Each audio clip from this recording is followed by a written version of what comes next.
And keep in mind, we've been talking about the new coronavirus, but coronaviruses have been around for decades. One UC Davis professor has been studying them for half a century. And tonight's cover story, our Lena Howland sat down with him to ask about what's become his life's work.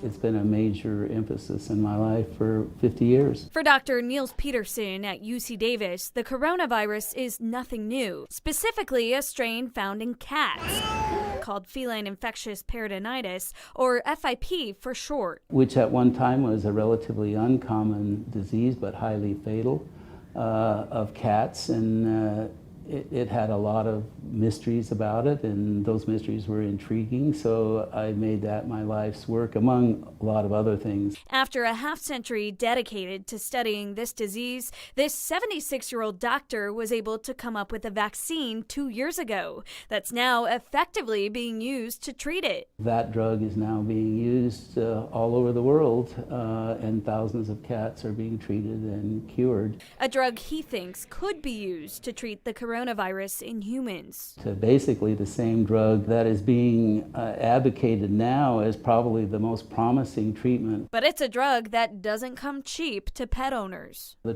treatment is a daily injection for 12 weeks.